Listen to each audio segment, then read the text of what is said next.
Hey there, art nerds! Welcome to the second class of Drawing Fundamentals. Last time we talked about some stretches that you can do, some warm-ups. We also talked about shapes and drawing volumetric shapes. Today, we're going to start with another drawing warm-up exercise, but I want to remind you before you start drawing to go and do the stretches from the first video or just some stretches that you like and find beneficial, because drawing is like a sport and it's really important to make sure we're nice and warmed up.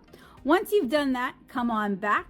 If you are new here, hi, hello, welcome. I'm Becca Hilburn. I'm an art educator and a comic artist. I make the webcomic 7-Inch Kara, which you can find at 7inchkara.com. I have been teaching online and off for about 15 years now, and my specialties are drawing for beginners, as well as watercolor, marker art, and comics. If you are looking for a little bit higher level art education than what is shown in this video, I've got loads of great tutorials to get you guys inspired. So make sure that you check the description below for relevant playlists and additional information.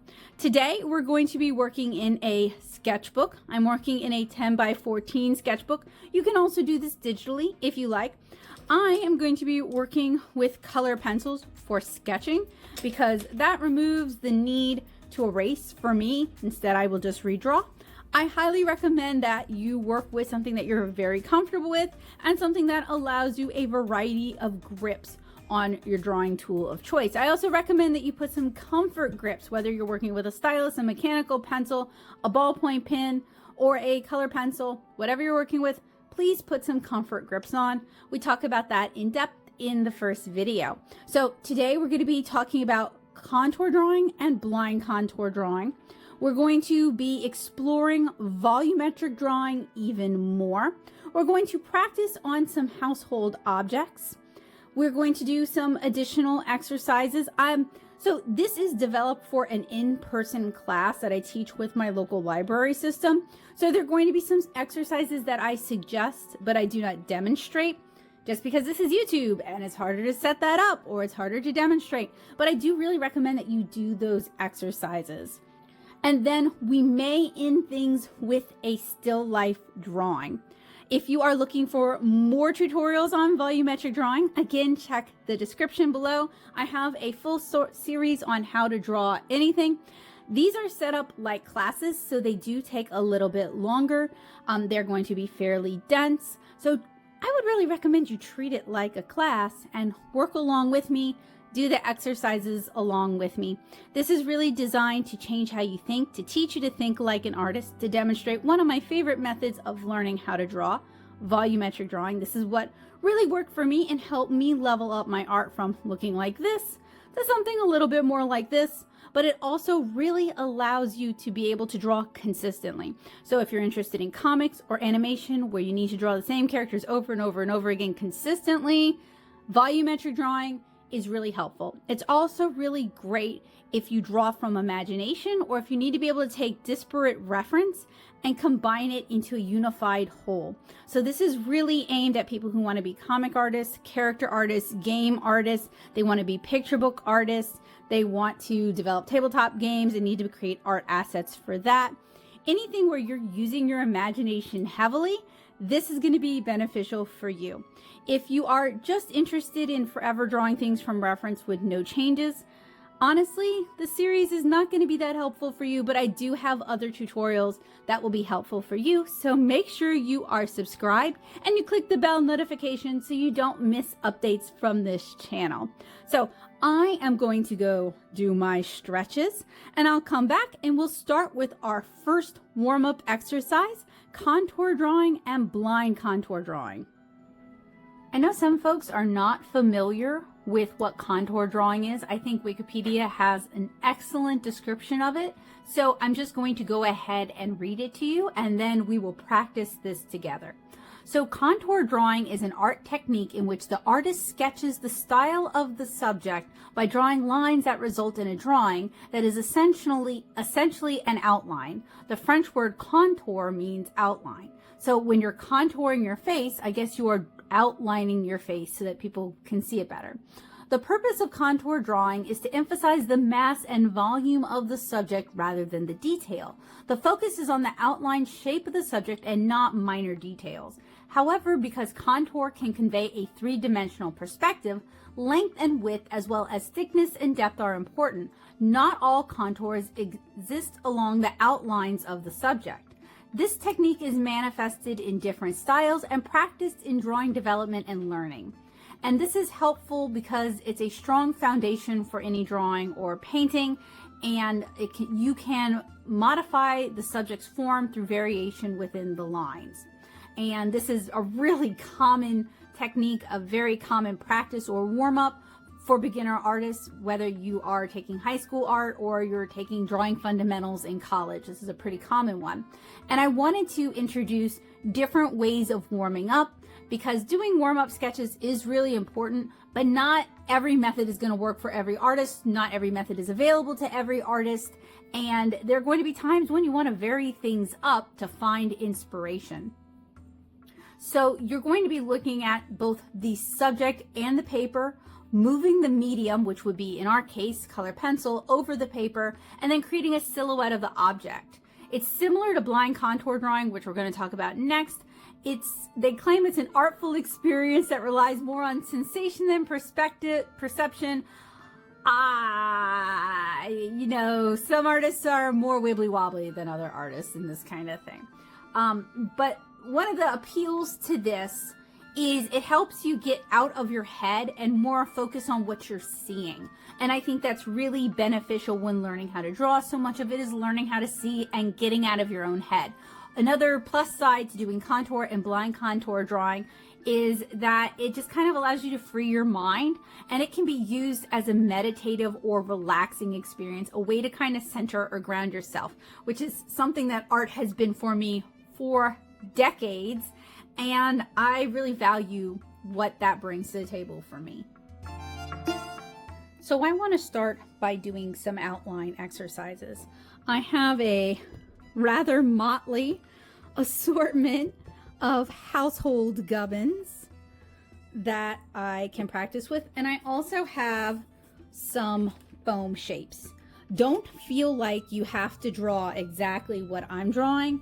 I encourage you to find your own household gubbins that have some kind of personal significance to you that you would enjoy drawing. A big part of art is you got to enjoy what you're doing, even for exercises that maybe you're not the most excited about. I actually like contour drawing. But I assume in the course of this series, I'm going to introduce some exercises that you guys are not super excited about. And one of the ways to help improve that is to draw things you like. So for good practice, ideally, I would have this propped up somewhat at an oblique angle. That would make it easier for me to sit and see what I'm drawing. Instead, I have to kind of lean over because I need to be able to show you guys and talk to you guys.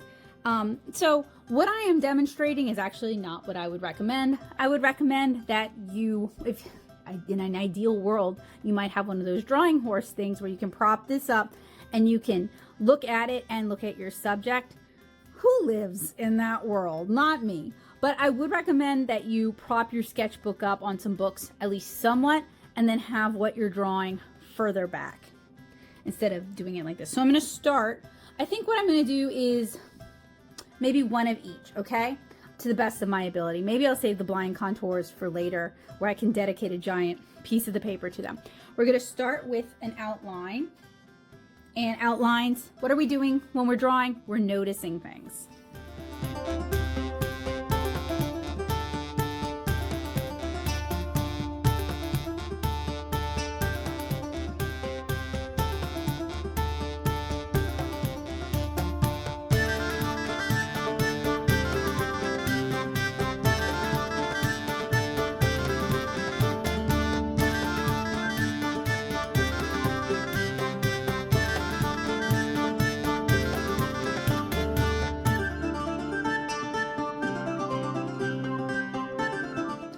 So that's our outline. Next, we're going to move in for contour.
Now, one thing I'm noticing is how hard I'm pushing down on my hands in a tripod grip. So for the next contour, I am going to try instead holding my pencil obliquely. So outline and then contour, and then we'll swing back around and do blind contour.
Now these are hard if you're a perfectionist, because the goal is really not to erase, not to go back too much, not to fix too many things. So you're gonna make some uglies. But again, this is about noticing things, noticing the distance between things, details about things, well, rather, I should say larger details, because this little cutie here has all kinds of interesting surface details going on that we can't really draw in a contour drawing. So we have to kind of split the difference. And I feel like there's a lot in common between cartooning, which is an abstraction of realism, and doing contour drawings.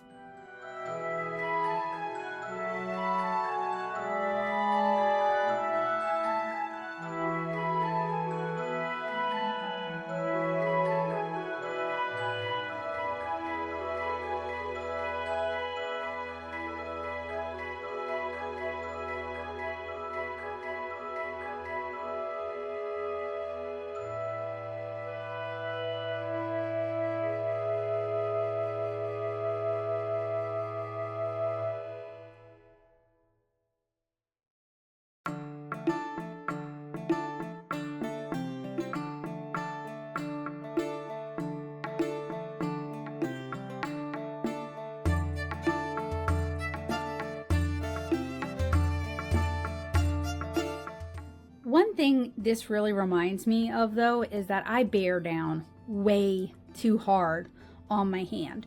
So before I do my final set of outline and contour, using her and some of our volumetric shapes, I'm going to take a moment and stretch out my hands, go drink some water, and take a break.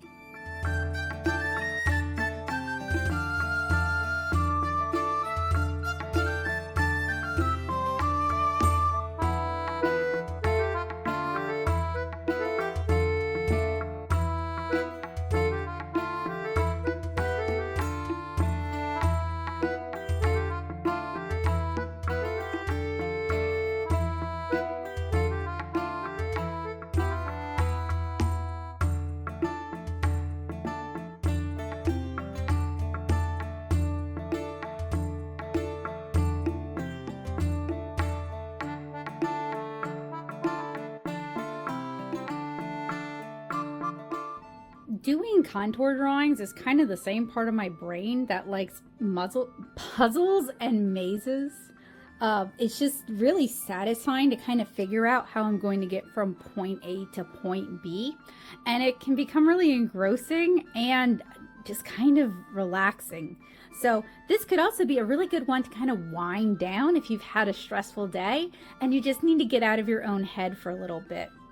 So we did our complicated shapes. Now let's do our simpler shapes. Actually, I wanted to tie back in with doing our volumetric drawing. See, the contour drawing is such a beautiful way to kind of get away from volumetric drawing if you don't care for volumetric drawing, and it also stimulates just other parts of your brain.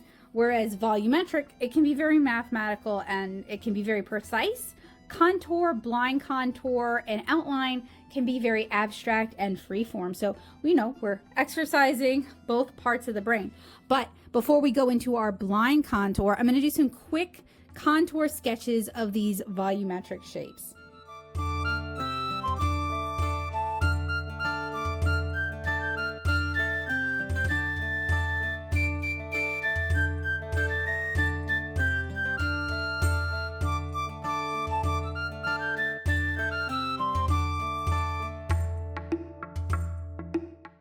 So blind contour is going to be a little bit challenging for me to actually demonstrate on camera, because the whole point is that I am not looking at my paper, I'm looking at the objects. So what I'm going to do instead, I'm going to cheat a little bit, is I'm going to pull my sketchbook into my lap and sit. That way I can kind of just focus on what's on my desk, and then I'll show you what I've drawn after. Can you guess what I drew? It's this. Look how similar they look. Wow. Can you guess what I drew this time? It's this. Okay, what about this one? It's this little guy here. And how about this little fella? This guy right here. So actually that was a lot of fun. I kind of love how like abstracted they got. This can also be a really good way to just kind of, if you're in like an art rut, to break out of that, to try some different things, and to see if there's any forms that you like. Now, I do a lot of figurative work. I'm a comic artist, so I draw a lot of people. I draw a lot of representational things like houses and interiors and facial expressions, things that are meant to represent something not abstractly, but very concretely. And one of the kind of fun things about this is it's way more abstract than I usually work, while still being representational. So it's a reflection of the world around us. I'm not personally so much for abstract. It definitely has its place, but it's not my favorite. Whereas doing these kind of outlines, contours, and then blind contours really helps loosen me up, and it helps kind of, if your brain's like a muscle, right? It can get really rigid. So this helps it become more flexible. So I think contour, blind contour, and outlines are a really fun drawing exercise. Let me know down in the comments if you enjoyed these exercises, or if you're still on the lookout for something else to help you get warmed up. The main focus for today, though, is going to be volumetric drawing. We're going to be spending more time with our simple volumetric shapes, and we're going to spend more time with complex household object shapes, breaking them down into more simplified volumetric parts. Like her body here would be a cylinder, her head here would be a sphere, and the two little buns at the top would also be spheres, that sort of thing. We're really kind of focusing on teaching you guys how to see the world around you volumetrically. If there is another method of seeing the world that you guys are interested in seeing me explore, like maybe breaking things down into colors and shapes, let me know down in the comments, and that's definitely something that we can explore in the future. If you are following along at home, I would recommend that you go outside and pick a mailbox or a birdhouse or just some simple standalone object. I'd like to see you do a contour drawing of it and a blind contour drawing of it. I think that'll really kind of help reinforce what we've been talking about and also get you some fresh air. Then I want you to break those objects down volumetrically. Like if it was a birdhouse, right? It might be a cube, and then on top of it, right, a shortened prism, and then maybe coming out the bird's perch might be a cylinder, and that might be sitting on a long skinny cylinder. So I challenge you to do that.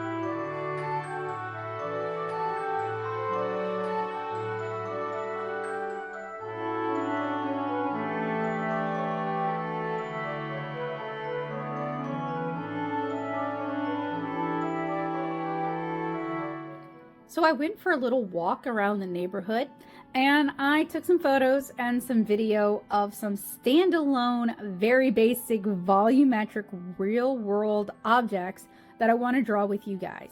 So it's not quite the same as sitting outside and drawing these things, which I highly recommend. Just take your sketchbook with you when you go places. But it's kind of a start and it kind of gets the idea across. So I did want to include this for comprehension's sake.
It's a little bit surprising how much out walking about is made up of cylinders and spheres. I have a couple of examples that also have cubes in them, but light posts, the fire hydrants, any kind of pots. Pottery is usually cylindrical in shape.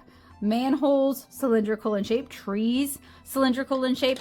Obviously, like houses, things like that. Those are going to be a combination of cubes and prisms. And I didn't take any photos of any houses because this is a private neighborhood and I'm not really looking to publicly share other people's business. So I was looking for like simpler, more discrete standalone objects that I could include without revealing too much of anybody's personal information. But it also did breakdowns, and breakdowns aren't necessary, but first of all, I think they're kind of satisfying to look at. And secondly, it also helps demonstrate these basic volumetric shapes, how these fit in with the world around us, right? How we can break these things down. And two different artists may break these down very different ways. There isn't really a right or a wrong way to do it, as long as that's how you see it. But also it helps demonstrate what volumetric shapes we're seeing in these objects. So if you are doing this at home and time and weather permits, I encourage you to go outside and maybe practice breaking down your house into simpler volumetric shapes. I have a feeling you're going to see these for cylinder. This would be called a prism. You may also see pyramids in terms of roofs. This is not a cube. This is a rectangular prism, and then cube.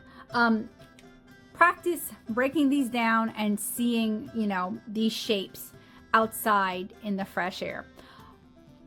Before we're done for today, I want to set up a still life using volumetric shapes. I actually have larger shapes. I have class size shapes for this. This kind of ties in with my How to Draw Anything series that, I taught here on the channel a while back. So you can cross-reference that if you're interested. The reason I am setting up a still life in volumetric shapes is I want to practice drawing these shapes. I really want to get that into my memory, and I also want to practice shading them. Before I set up the still life though, I do think it might be good if we practice drawing some of these basic volumetric shapes together. So what we're going to do is we are going to practice drawing our foam shapes. Then I am going to take some of the household objects that we've been drawing, and I'm going to break them down volumetrically. And then we are going to end with a foam shape still life.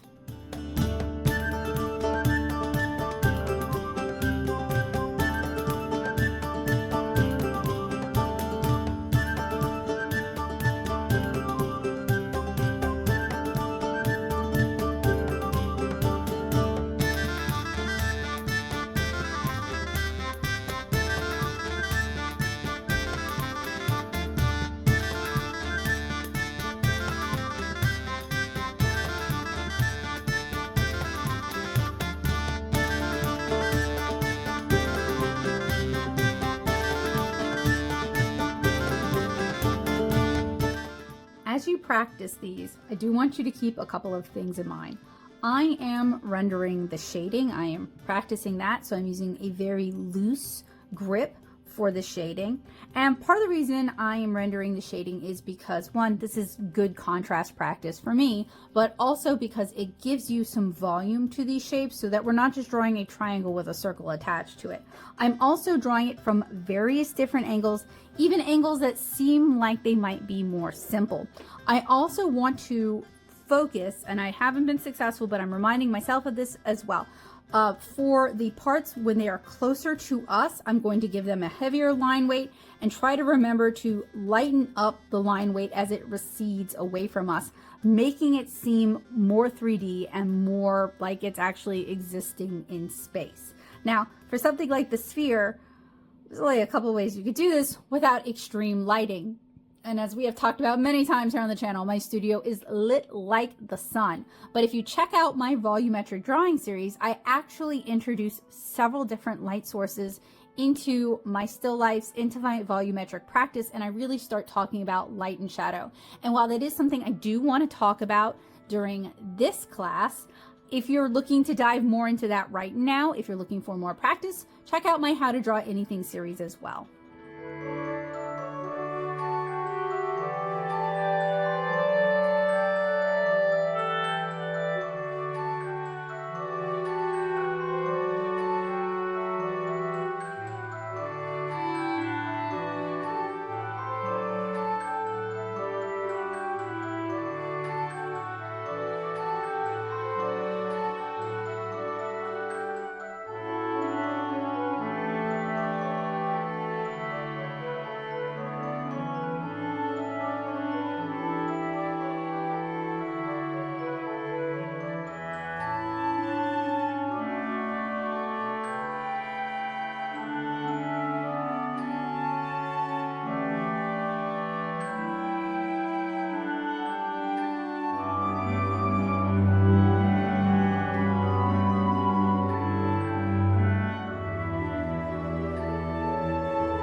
So for shapes with curved faces, like cylinders and our cones, I really want you to pay attention to which way the curve is going when you're looking at it. This would definitely be relevant if we were talking about perspective, like 1 point, 2 point, 3 point, etc.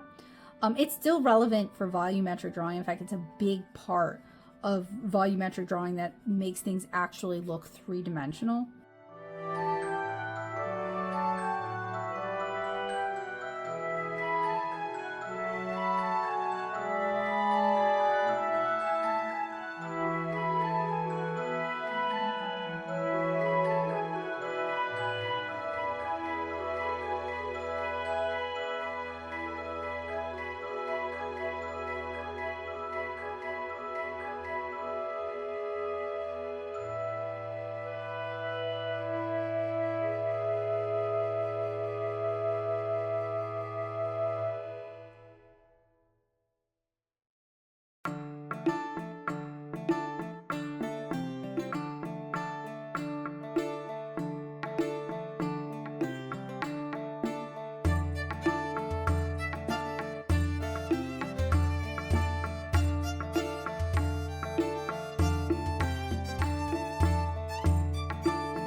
Also keep in mind the angle that you're seeing these shapes at is different from the angle that I'm seeing these shapes at. The camera is actually like perpendicular. Gosh, doggone it. Parallel. I don't know why my brain always does this to me. There's those P words getting me confused. The camera is parallel to the sheet of paper, and I'm actually sitting perpendicular to the sheet of paper. So I'm looking at it from an angle and you guys are looking at it straight on. So the way we're going to see these shapes is going to be different. So if you're drawing along with me, just keep in mind that what I'm drawing and what you're drawing should not look the same. So if you're getting something that looks a little bit different, that's probably a good thing. I have also officially filled up this sketchbook, which means I can retire it. Hooray! And move on to another sketchbook. Yay! Ba-ba-ba! Good thing I always have a spare on hand. So let us take our contour, blind contour objects, and let's practice doing exploded views with these. I'm going to walk you through a couple of them. One, because this is actually a popular concept. People seem to enjoy when I do exploded views. It's a fun exercise, and just because I've touched on it, but I never fully explained it. So we have our object, and our goal is to draw it volumetrically, right? So this is a cylinder. It's a pretty straightforward cylinder. You could argue it's a cylinder that has a sphere right here, but we're really just starting with a cylinder. And let me scooch so that they're both on camera. Now we could draw this from different views if we want to. I'm going to keep it pretty straightforward. Literally straightforward. Okay, so you can see the curve of the top bending down, the curve of the top bending up. I'm basically looking at this, observing this in 1 point perspective, right? This is my horizon line. Theoretically, my eye line would be around here. And I'm kind of abusing those terms, and I do have videos where I talk about perspective better. That's not really the point of this. So we start with a cylinder. So I've sketched my big cylinder. I'm gonna draw a little cylinder here to demonstrate that we started with a cylinder. Now I'm gonna start breaking this down. So the cap is also a cylinder. It's just squatter. And then the body has kind of this like undulating shape. And I may have to adjust things as I go. That's fine.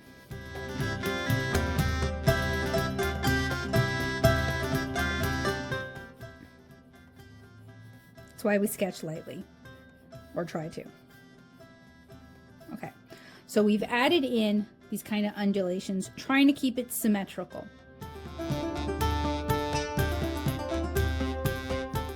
Got another cylinder here, obvious cylinder here, where the logo is. And then we can start, so now that we've got everything kind of sketched in, we can start adding in our details. I try not to get caught up in the details too early. And then this has a series of vertical parallel lines. So some of those line warm-ups we did yesterday start to become kind of important here. This glass jar is see-through. It contains vinegar and peppers, and you can see where the air bubble is up here, and the air bubble is not there any longer where there's actually vinegar because I have it tilted slightly up. There's the bottom of the glass, and then it's got kind of this knobby thing down here, I guess to keep it from sliding all over the place. I'm not going to draw in the full logo. I just don't care that much. But if I were, I would block in where the lettering is supposed to go first, trying to keep it moving along the surface of the bottle. And then I might start sketching in my peppers. And our peppers are actually very conical with a sphere at the top, just like an ice cream cone actually, you know, just for reference. And they're all kind of jammed into this bottle, so we're going to get to draw them from a bunch of different angles. I actually really like drawing containers that have things in them because it gives me a chance to draw kind of a variety of things, and it's just something really satisfying about drawing containers.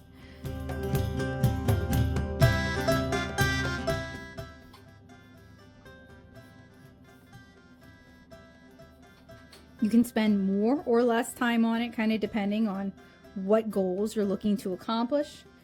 You can keep it very cartoony. You can add in more detail. It really depends on you as an artist and what skills you're looking to hone. All right, so that would be kind of a very basic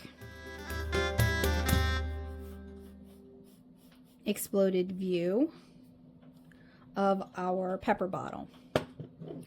So I'm going to do the frog next. He's actually pretty complex. I'm seeing a lot of pyramidal shapes on this guy though, and he's going to be kind of a challenge. So what I'm going to do is I'm going to start by blocking in his basic form, and then I'm going to kind of start dividing it up.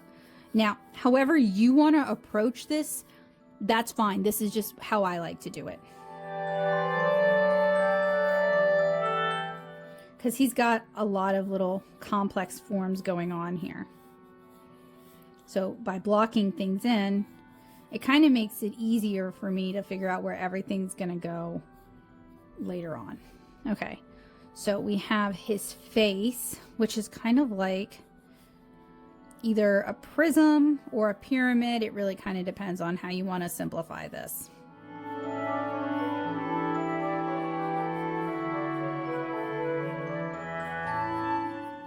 So really you could even say his face is a cone with planes cut into it.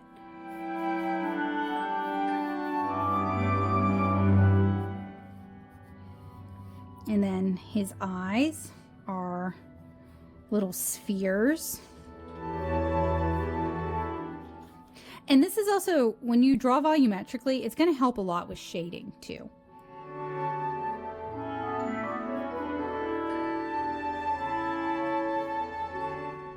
And he's got this kind of upturned, upcurved gold thing going on here.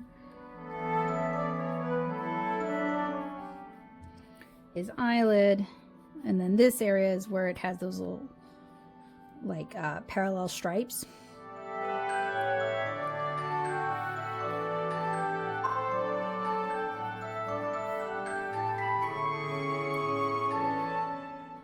So we've got this wheel representing his eardrum, and then his arms are going to be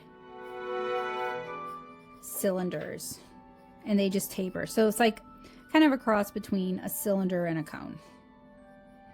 And then this is kind of just a rounded, like a pillow shape almost.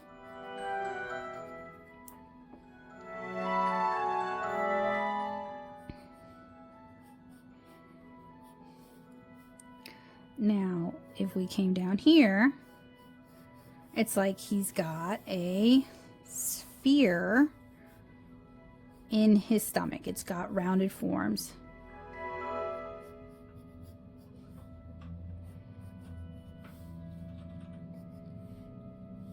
And that is, if you wanted to do the surface design on him, important to know, because it's going to help us figure out how to curve the parallel lines that we're drawing. More cylinders for his legs on the other side. He's got a little, like, it would be a cylinder. It's like a, not a ball joint exactly. It kind of looks like it could be a ball joint, but it's more cylindrical than that.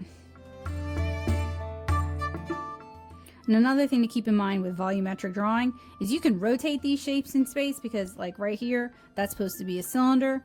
So we would do a cylinder that is really, sorry, my hand's starting to lock up. Really, really, really facing towards the viewer.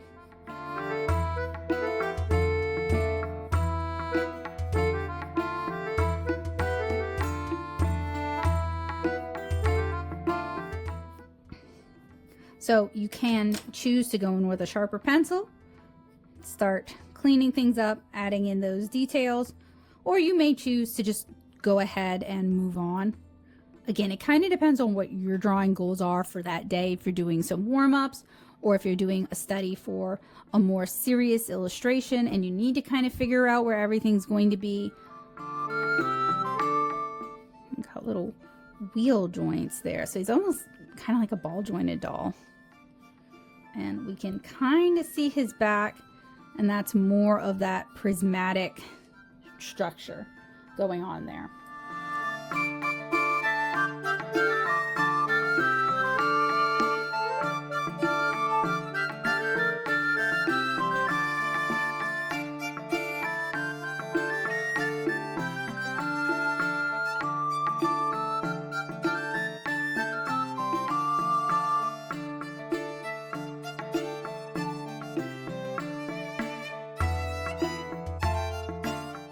One of the things I really like about art is it's all problem solving. Whether you are drawing from reference and you're trying to figure out what goes where and how you want to draw it, or how you want to paint it, or how you want to ink it, or you're making a comic and you are in charge of everything. You are in charge of the themes and the messaging and the language and the font used for the dialogue and the placement of the dialogue and what backgrounds and how you're going to frame that background and what facial expressions and what body language. It's all problem solving and communication. That's just, I love that. And I love that drawing and art can often allow us to share things that we may have trouble expressing with other people. So finally, I want to do a still life. And this is going to be kind of challenging to show to you guys because I have limited space to use and I need to get everything or as much in the shot as I can.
purpose of doing a volumetric still life exercises is to give us a chance to really think about what direction the forms are moving, how much of the top or the bottom we can see, and if you're feeling up to it, to start getting some shading practice in there.